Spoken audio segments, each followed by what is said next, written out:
गेला तो. म्हणजे सध्या तरी गेलाय. आम्ही त्याला जे काही सांगितलंय ते आत्ता तरी त्याला पटलंय असं वाटतंय.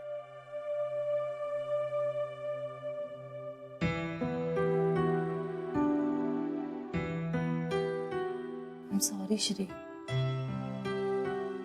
खूप विचित्र वागले तुझ्याशी. अरे पण तो माणूस ओवीला घेऊन जाणाऱ्या या कल्पनेनेच घाबरले होते रे मी. तुझं बोलणं लक्षातच नाही आलं माझ्या.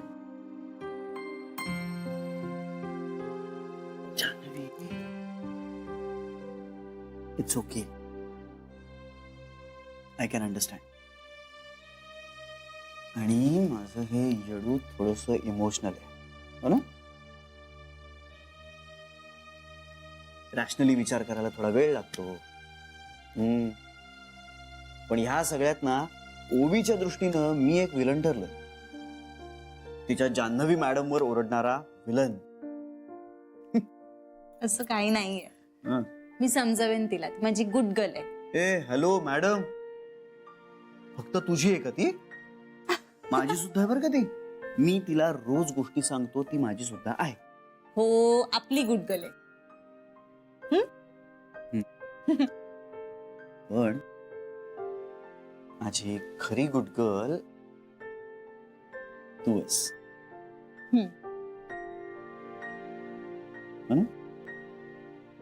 जान्हवी मॅडम.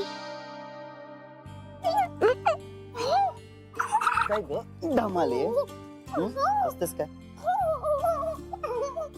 हसतेच आहे. हसायचं नाही तर फटके देणार मी फटके. नाही नाही नको.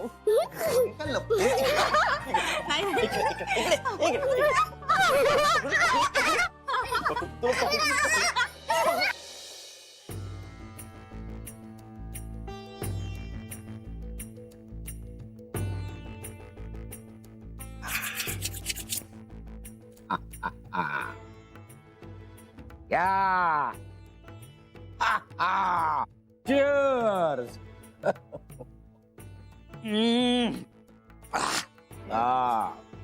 या वाह, सुख. तुमचं आमचं सेम आहे. बरोबर आहे, बरोबर आहे अनिलराव, बरोबर आहे. म्हणजे तुम्ही बी सिंगल आणि आम्ही बी सिंगल. माझी बायको मला सोडून गेली, तुमची बायको तर जगच सोडून गेली. पैसे खाल्ल्यामुळे माझी नोकरी पण गेली. अनिलराव, आपण नोकरी करत नाही बरं का, पण पैसे खातो.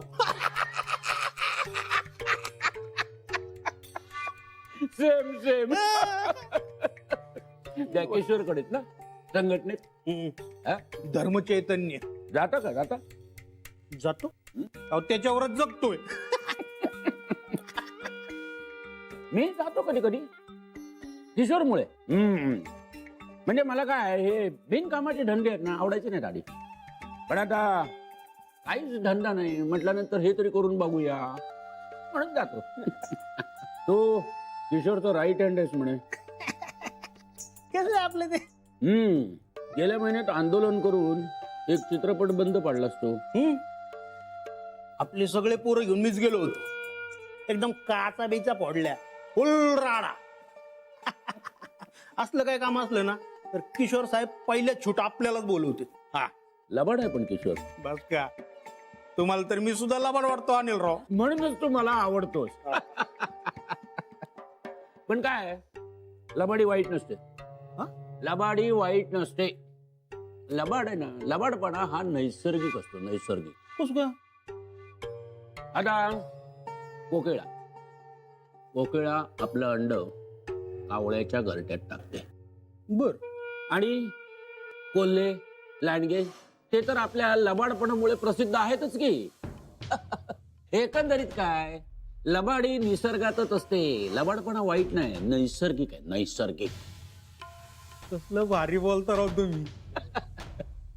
लबाडपणात मी PhD केले. PhD.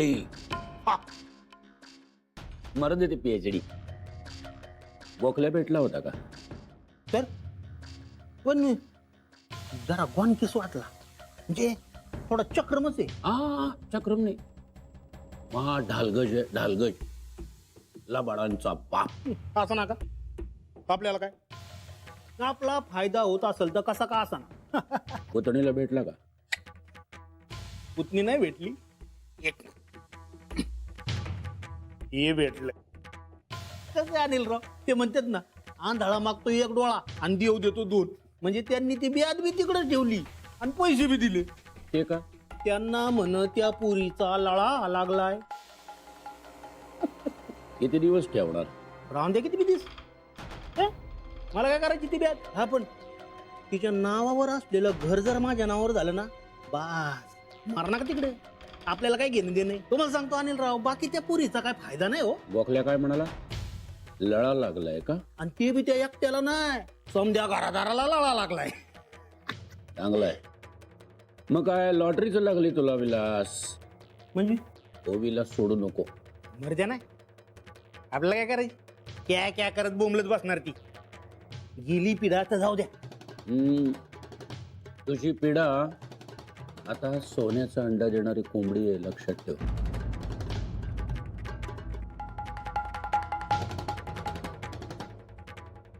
श्रीरंग गोखल्या, आपला ऋणानुबंध अजून संपलेला नाही. तुझ्या राशीला ठेवलंच आहे मला देवानं 7.5 म्हणून. तुझी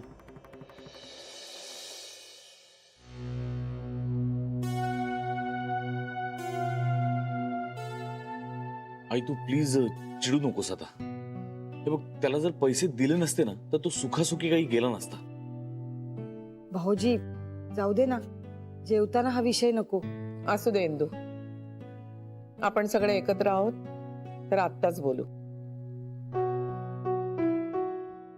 कांता माझं एवढंच म्हणणं आहे, तुम्ही त्याला आत्ता पैसे देऊन घालवलं पण पुढचं काय? आजचं मरण उद्यावर ढकललं बस. मान्य आहे मला, पण आपल्याला आता निदान विचार करायला वेळ तर मिळेल. तो माणूस अचानक समोरून उभा राहिला, मी ओवीचा काका तिला न्यायला आलो असं म्हणाला. काय करणार आपण? मला एक सांगा, मुळात आलेला माणूस तिचा काकाच होता कशावरून? आता उद्या आणखीन कुणीतरी येईल आणि म्हणेल मी तिचा मामा आहे. आपण कसं ओळखणार? हो ना आपण कसं ओळखणार मग? आणि अशी कशी मुलगी त्याच्या ताब्यात देणार? नाही, ओवीला आपण कुणाच्याही ताब्यात देणार नाही होत. फक्त तिची आई आली ना की आपण तिला तिच्याकडे द्यायचं, तिच्याकडे सुपूर्द करायचं, बस. इतकं नक्की ठरलंय. श्री, आपल्याला तसं करता येईल की नाही याबद्दल मला शंका आहे. कायद्यानं आपण दुसऱ्याचं मूल आपल्या ताब्यात ठेवू शकत नाही. तिची आई परत नाही आली तर आपल्याला तिला पोलिसांना द्यायलाच लागेल. आई अगं पण पोलीस शोधतायतच ना तिच्या आईला. तसं नसतं रे कांता. हे बघ, तिची आई आपल्या संपर्कात असती तर सोपं झालं असतं. जर तिनंच असं सांगितलं असतं की मला ओवीनी ह्या घरात राहायला हवंय तर मग प्रश्नच नव्हता. पण आता तसं नाहीये. हे बघ, आपल्याला ओवी या घरात राहायला हवीये हे खरंय, पण उद्या तो माणूस आला आणि त्यानं सिद्ध केलं की मीच तिचा काका, तर आपल्याला तिला त्याच्या ताब्यात द्यायलाच लागेल. त्याच्याकडे तो किती घाणेरडा माणूस होता. आपल्या दारात उभारायची लायकी तरी होती का त्याची? हो ना, त्याच्याकडे तिला द्यायची म्हणजे. पण तो म्हणाला ना की DCP कोण आहे त्यांच्याशी बोलून आलोय म्हणून. अशी नावं कोणी किती फेकू शकतं ग, त्यात काय अर्थ नसतो. एक मिनिट, तसंच असेल ना तर आपण तिला पोलिसांकडे देऊया. निदान आपल्याला कळेल तरी ती कुठे आहे. ह्या माणसाच्या ताब्यात दिलं तर काहीच कळणार नाही आपल्याला. कसे निर्लज्जासारखे पैसे घेऊन गेला आपल्याकडनं. म्हणूनच म्हणते, अशा माणसांना पैसे देणं वाईटच. चटावतात लगेच. मान्य आहे मला, पण त्या निमित्ताने या अशा माणसाची नियत तर कळते पैसे घेतल्यानंतर की बा पैसे घेतले म्हणजे हा बरा माणूस नाहीये. ओवी आपल्याकडेच राहायला हवी, त्या माणसाकडे नको. राहील ना, ती आपल्याकडेच राहील. आपण सगळ्यांनी खूप पॉझिटिव्हली विचार करूया. म्हणजे पुढे काय होईल ह्याचा विचार आता करायलाच नको आपण. ओवीची आई परत येईपर्यंत आपण काही करून तिला इथेच ठेवून घेऊया. प्रयत्न तरी करूया ना आपण सगळे मिळून.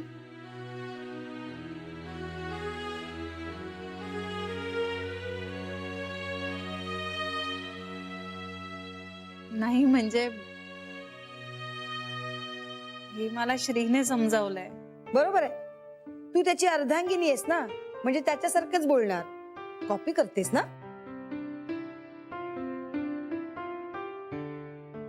अगं ओवी कुठे आहे ग? सरू मावशींच्या खोलीत आहे, मी घेऊन जाते थोड्या वेळात तिला झोपवायला. कशाला? सरूला झोपवता येतं तिला. हो, आणि झोपेल ना सरूच्या खोलीत. उगाच तुम्हाला कशाला लुडबुड. नाही तर काय. नाही, मी उद्या ओवीलाच सांगतो. सरू आजी एकटी खोलीत झोपायला घाबरते. तू शूर आहेस ना, तू झोप तिच्या खोलीत. पटेल बघ तिला. रोज कशाला? उद्या माझ्या खोलीत झोपेल की ती. हा, आणि परवा माझ्या. एक मिनिट. अरे छोटीशी मुलगी आहे ती. तो काय फिरता करंडक आहे का, एका मागून एकीकडे जायला? तिला हवं तिथे झोपेल ती.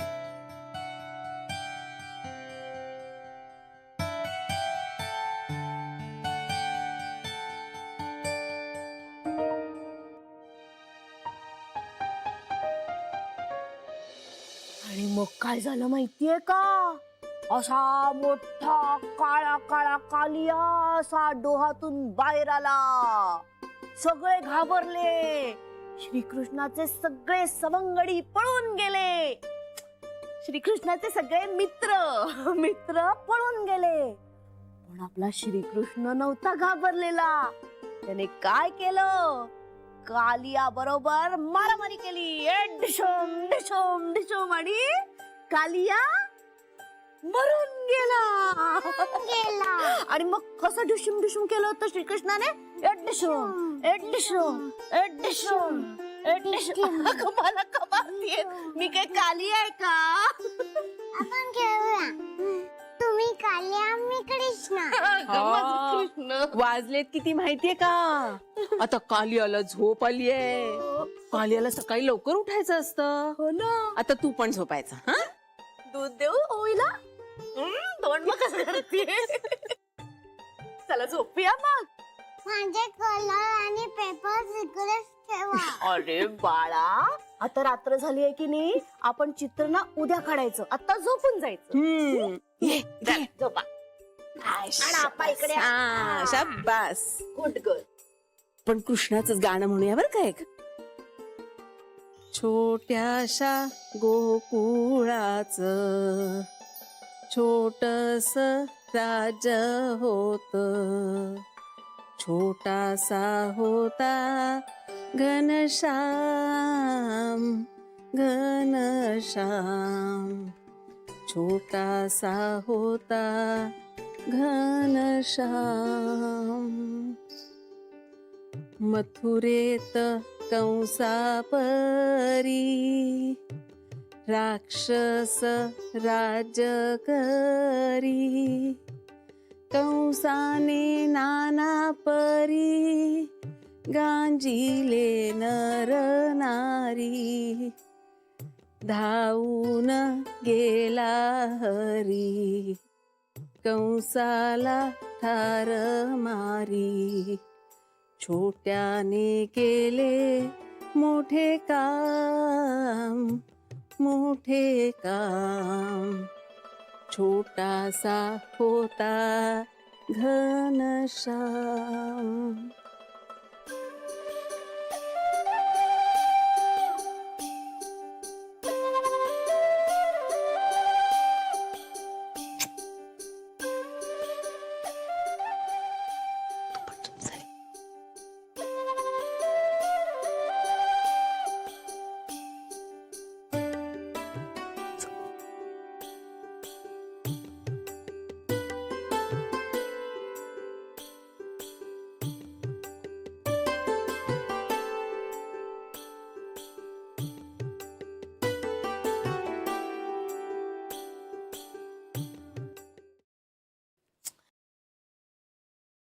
आई, मला ओवी आवडते. म्हणजे खरंच खूप गोड मुलगी आहे ती. पण तुला असं नाही का वाटत आहे की आपण उगाच या भानगडीत पडतोय? पण आपण पडलोय बेबी. म्हणजे तुलाही तसंच वाटतंय? हे बघ, भानगड म्हणून या सगळ्याला मला मोडीत काढता येणार नाही. पण आपण त्या मुलीचं पालकत्व स्वीकारलंय ते शेवटापर्यंत न्यायला हवं. मी काय म्हणते, आपण पोलिसांची मदत घेऊया ना. पण ती घेतलीये ना. नाही नाही, तसं नाही. म्हणजे पोलिसांना जो मार्ग योग्य वाटतोय ना, त्या मार्गाने जाऊया. म्हणजे ओवीला तिच्या काकाच्या स्वाधीन करायचं. हे बघाई, तो तिचा काका आहे का तिचा मामा आहे यातच मुळात शंका आहे. आणि समजा असलाच तर आपल्याला इव्हेंच्युअली करावं तर लागणारच. म्हणजे मला काय म्हणायचं होतं की आपण पोलिसांना सांगूया ना जे काही करायचंय ते. आपण भानगडीत नको पडायला. हे बघ बेबी, पोलीस इन्व्हॉल्व्ह झालेलेच आहेत. ते त्यांच्या पद्धतीनं पुढे जातील. पण आपण ओवीचं पालकत्व स्वीकारलंय ते अर्ध्यावर नाही ना सोडू शकत. पण मग आता करणार काय आपण? बघू, तो तिचा काका दिलेले पैसे घेऊन निमूटपणे बसला तर ठीक आहे, पण मला ती शक्यता कमीच वाटते. पण जर त्यानं पुढे काही केलंच तर आपण एकजुटीनं ओवीच्या मागे उभं राहायचं आणि तेच माणुसकीला धरून होईल.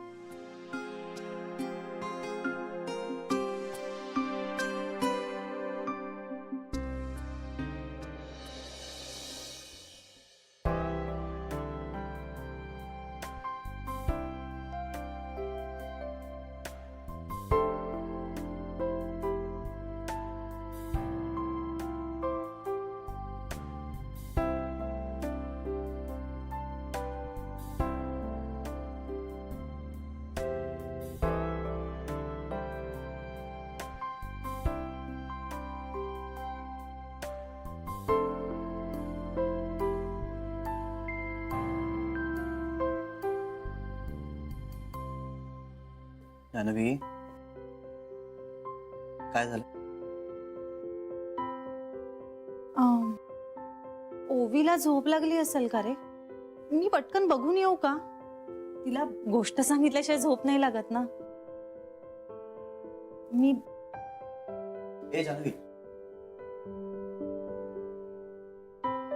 इकडे.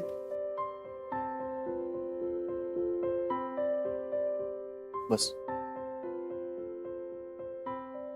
किती काळजी करणार आहेस तिची? अगं, सरू मावशीला सुद्धा येतात गोष्टी. एक वेळ ओवी कंटाळेल, पण सरू मावशी कंटाळणार नाही.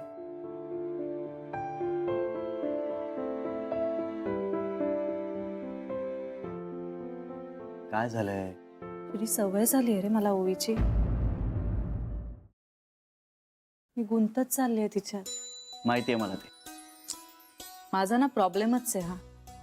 मी खूप लवकर गुंतत जाते माणसांमध्ये. मला माझ्याच आयुष्याचा भाग वाटायला लागतात ती. माझं सगळं आयुष्यात जोडलं जातं त्यांच्याशी. माहित नाहीये का मला ते? चुकीचं आहे का रे ते? नाही अगं, ह्याच्यात चूक बरोबर असं काही नसतं. तू पटकन माणसांशी कनेक्ट होतेस, त्यांना आपलंसं करतेस, त्यांच्याशी तू जोडली जातेस. It's okay, nothing wrong in it. चल आता फार विचार नको करत बसूस, नाहीतर झोप उडवशील स्वतःचीच. ए श्री, नुसता लोटून घे ना, कडी नको लावूस. ओवी घाबरते रे, दचकून उठते रात्री. आली इथे तर.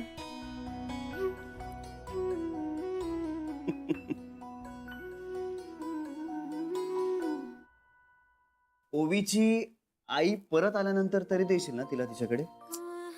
काही हा श्री, अरे मी किती माया केली तरी शेवटी आईची जागा कोणी घेऊ शकेल का? माझी आणि तिच्या आईची तुलनाच होऊ शकत नाही. श्री, अरे सगळी सुख तिच्या पायाशी आणून ठेवली ना तरी आई ती शेवटी आईच ना. काय माझं म्हणणं खरं वाटत नाहीये? असं काही नाही. मग तू असा का बघतोयस? असा का बघतोयस म्हणजे? मी बघू शकत नाही? अच्छा, म्हणजे आता आपण पुन्हा भांडणार आहोत का? मी नाही, तूच भांडतोस माझ्याशी. बर, मग मी तुझ्याशी आता भांडणार आहे का? हे तू मला कशाला विचारतोयस? नाही, कारण ते तुझ्यावर अवलंबून आहे ना. ए, तू फार लवकर नवऱ्यासारखा वागायला लागलायस हा? होय जान्हवी, जरा जमलं तर स्वतःकडे बघ एकदा. तूही वागायला लागलीस बायको सारखी. मग मी बायको आहेच, वागणार नाही का? अच्छा, पण मग हे मला लागू होत नाही का? पण मी आधी बोलले होते ना, मग तू तसं म्हणायला हवं होतंस आधी. जान्हवी, तू ना, तुला आठवत नव्हतं ना तेव्हाच बरी होतीस. श्री सॉरी. तू वेडीस का? हो, मग तुझ्याशी लग्न केलंय ना,